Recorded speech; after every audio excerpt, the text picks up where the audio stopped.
Après avoir laissé sécher la chair des coquillages pendant 2 jours au soleil, il faut maintenant la nettoyer pour pouvoir la livrer aux négociants. Peut-être que ça va. Là, c'est beaucoup de choses. Atusalia et sa famille ont beaucoup d'espoir dans ces coquillages. Car l'argent qu'ils vont rapporter les aidera à quitter la réserve de Tunsakaran. Avec l'argent que nous allons gagner, nous pourrons nourrir la famille, le temps que mon mari construise le bateau. Avec le bateau, ils pourront naviguer en pleine mer et pêcher où bon leur semblera.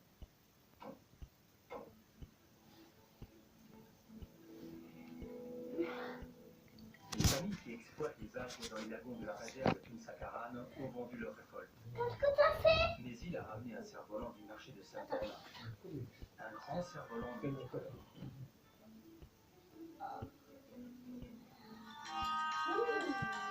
L'important pour un cerf-volant, c'est comment il vole.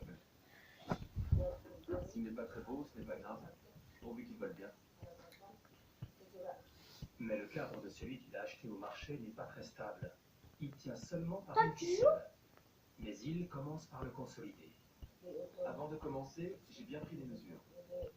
Ensuite, j'ai recourbé le bois de cette tige qui doit être très souple. Par contre, la tige centrale doit être rigide. Elle ne doit surtout pas se briser.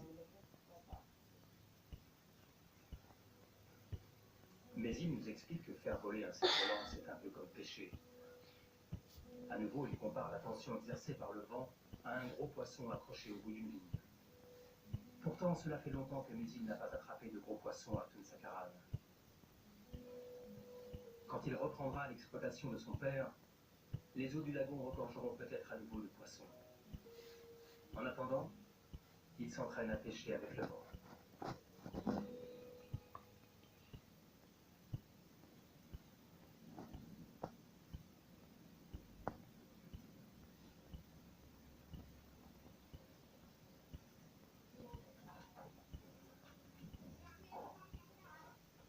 Yukai s'est procuré un bateau à moteur comme celui qu'Atusalia a utilisé pour aller aux Philippines.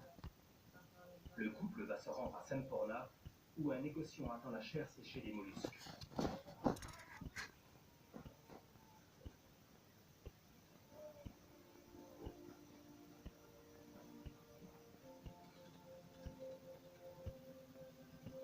C'est prox.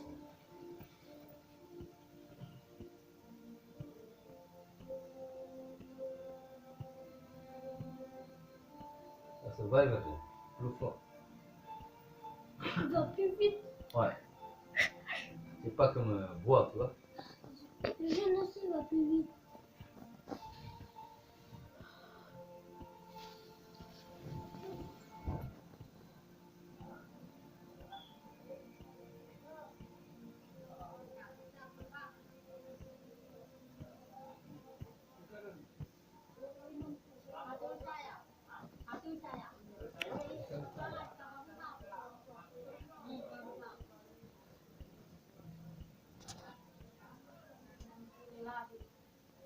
On a reçu 320 ringgit, environ 70 € pour 6 kilos de marchandises. Mais il a fallu que je redonne la moitié pour payer le bateau.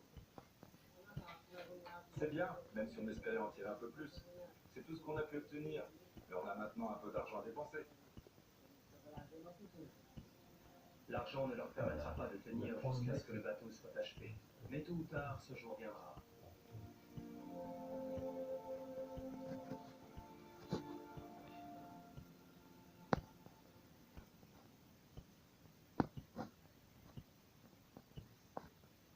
Sur l'île de Sipadan, les petites tortues de mer viennent de sortir de l'œuf. Petit. Oh, ça fait craque ça. Aussitôt éclose, elles se dirigent le plus vite possible vers la mer, guidées par la lumière de l'horizon. Ils vont plus vite, les tortues plus vite. Ouais.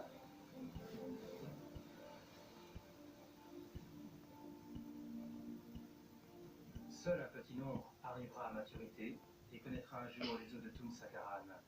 Ce lagon où jadis, un volcan est entré en éruption et où s'étend aujourd'hui la dame endormie. Les bancs de poissons sont en train de se reconstituer. Et les bénitiers géants sont en pleine période de reproduction.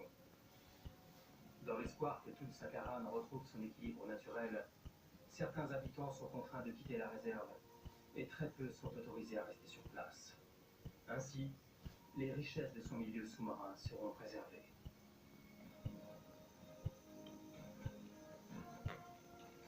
C'est fini. J'aime bien ça. Là. Le portage de combien de temps? Il faut finir et après. Une production. Ah, Attends, je veux voir si c'est un cas. Voyez comment Charlemagne réussira à écarter son frère. Je veux voir si c'est un cas. Je veux voir. Le château de Manderley, la gouvernante, la nouvelle Mrs. de Winter. trop ça. Et puis, Et le feu quand je peux